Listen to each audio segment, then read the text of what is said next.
Terminado o ginásio, em Araraquara, anos 50, nós tínhamos que decidir entre o clássico e o científico, que era o pré-universitário. Para o clássico era humanas, científico exatas. Quem ia ser engenheiro, médico, arquiteto, fazia científico.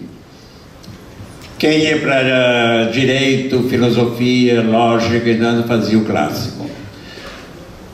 Claro, eu escrevia, eu comecei a ser crítico de cinema aos 16 anos. Eu era pobre e um dia descobri que o crítico de cinema não pagava para entrar. Fui no jornal, Folha Ferroviária, o cara disse, crítico não paga, tem aqui até uma permanente que o dono do cinema desse, mas não tem nenhum crítico em Araraquara, nunca teve. Falei, vai ter. E eu lia muito, adorava, adorei. Meu primeiro sonho foi ser diretor de cinema.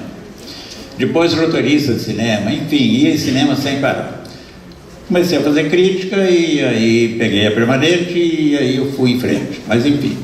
Então eu adorava teatro, leitura, então eu tinha que fazer o clássico. O clássico tinha latim, inglês, francês e espanhol. E o científico tinha 3 matérias serial killers para mim: matemática, química e física. Bom, um dia minha mãe falou, Inácio, corre porque é o último dia de matrícula. Voei e lembrei no caminho que naquele momento era o último jogo de futsal, então futebol de salão, uma modalidade recém-implantada em Araraquara. E, sendo o último jogo, ia estar assim de mulher.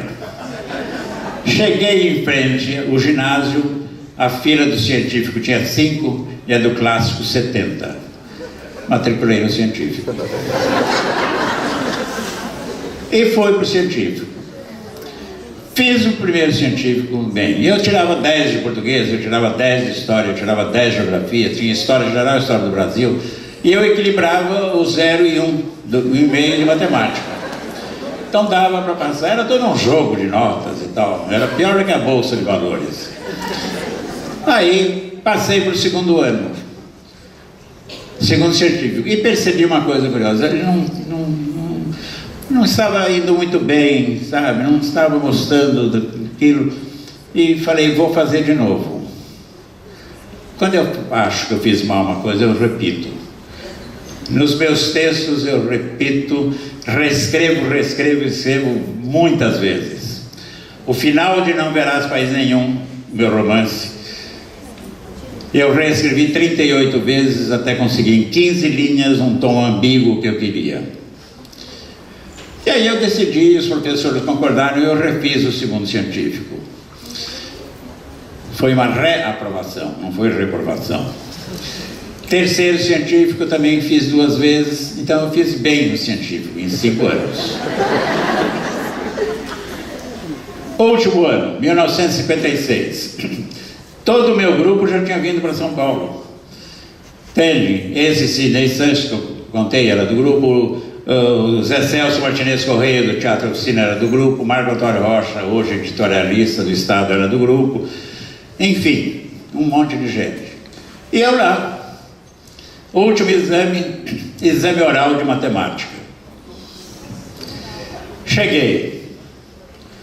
O exame oral era feito num salão nobre, que se chamava do ginásio.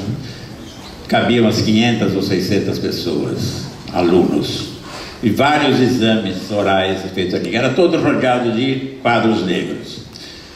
Eu entrei. No momento em que o professor Ulisses Ribeiro me chamou, número 21, eu fui para a mesa. Ele era magro, bigodinho, severo, rigoroso, disciplinador e um grande humor. Ele era irônico também. E tinha uma coisa, ele adorava cinema. E ele lia a minha crítica. E sempre que saía a minha crítica, e coincidia naquele dia ter a aula dele, ele comentava a minha crítica.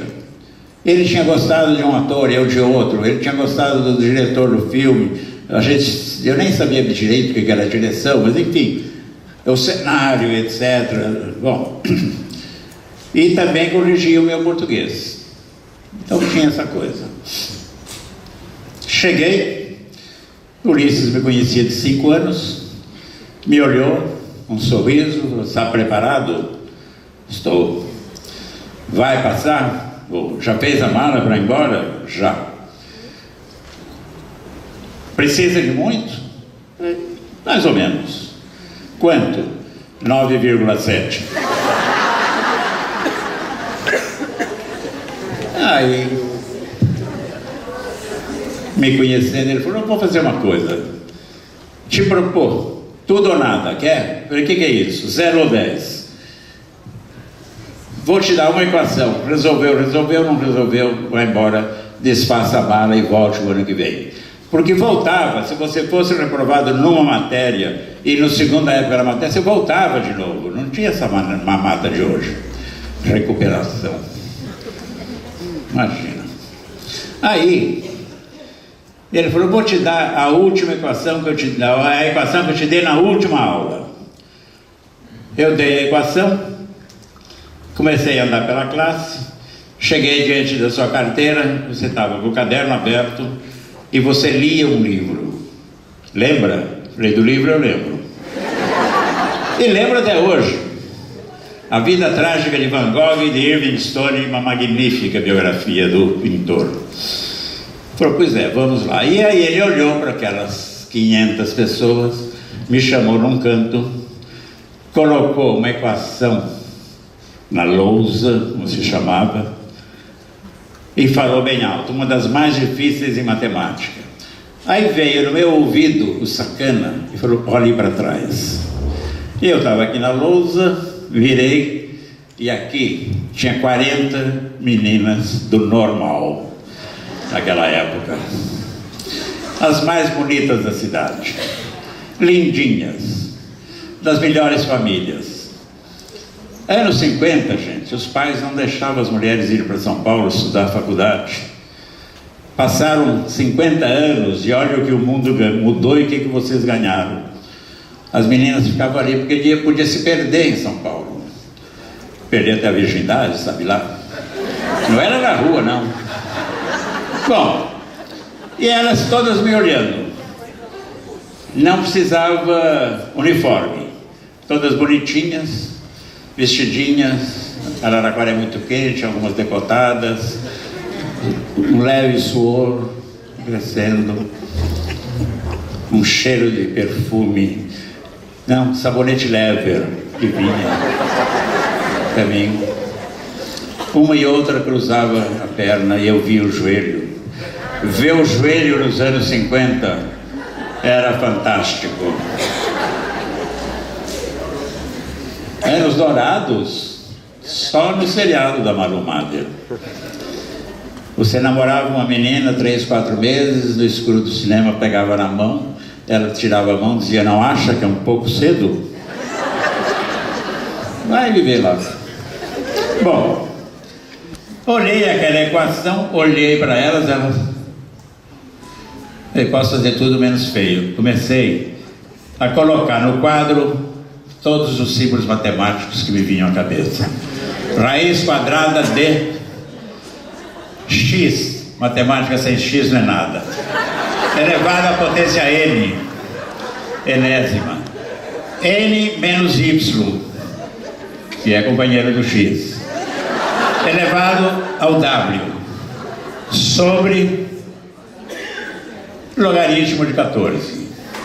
E aí eu vinha com chaves, com parênteses, e aí eu pus assim um número imenso, 0,0000000 sobre um número enorme, 10 trilhões, 4 trilhões, então fechei, menos, olha que lindo, seno, sensual, seno sobre cosseno, menos pi, 2 tracinhos e um tio em cima.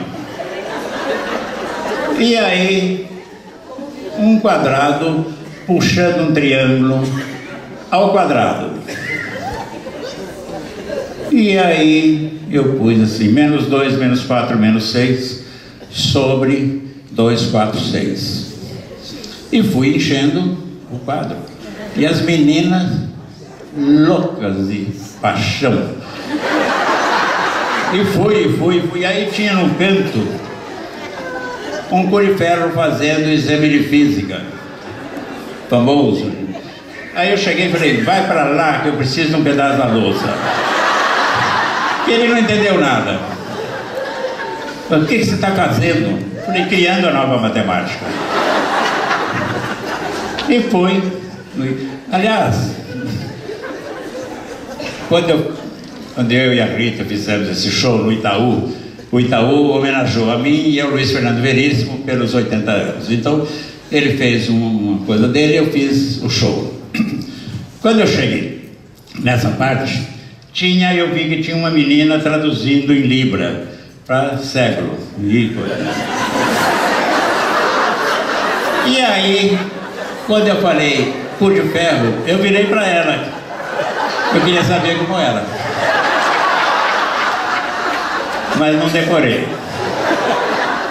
Assim. Bom, terminei igual a 545 CQD. Como queríamos demonstrar. Quem fez equação lembra disso. Professor, olhei as meninas encantadas, as jornalistas. Naquela hora eu descia e pegava qualquer uma. Outro dia passei em Araraquara, indo por lá, de vez em quando. Uma delas passou, é uma avó hoje, claro. Ela falou, Inácio, nunca me esqueço daquele exame de matemática seu. Falei, nem eu. Bom, o Ulisses veio e fez assim. E foi. Aí quando ele viu aquele número mínimo em cima de um número enorme, ele falou, o que é esse número mínimo? O mínimo divisor comum. E o de baixo, o máximo divisor comum. E eu tinha posto ainda uma coisa assim, TIO sobre 1.2. Aí ele viu aquele desenho, quadrado ao quadrado, e falou, isso? Eu falei, quadrado é hipotenusa, é igual a soma do quadrado dos catetos. E aí eu tinha posto também um 8 deitado sobre uma reta. Eu falei, aqui? O infinito sobre a reta é a menor distância entre dois pontos. Eu falei, esse TIO? Eu falei, não é TIO, é tio. O tio sobre os dois números de baixo, que são filhos dele, que são os primos. E ele seguiu, quieto. E as meninas continuaram, só faltava aplaudir. E aí ele deu a nota. Qual? 10. Eu não sou de tirar 9,7. Eu precisava. Mas foi 10. 10.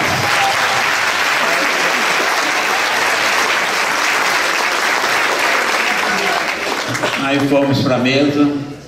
Eu falei, tá bom, professor, só vale o lado direito da nota. O outro é um enfeite, um adorno. Ele falou, é 10, Inácio. Eu falei, como 10? Ele falou, é 10. Eu falei, mas por quê? O senhor sabe o que eu fiz? Ele falou, você sabe e eu sei também. 10 pela loucura, 10 pelo delírio, 10 pela fantasia e 10 pela imaginação. E olha esse professor que olhou por dentro de mim. Vai embora, Inácio, porque o teu mundo é da imaginação. E daquela manhã de novembro de 56, aos 20 anos, até esta tarde em São Sebastião, eu vivi da imaginação, da fantasia, do delírio, da loucura, da memória e da realidade, porque isso é a literatura. Muito obrigado.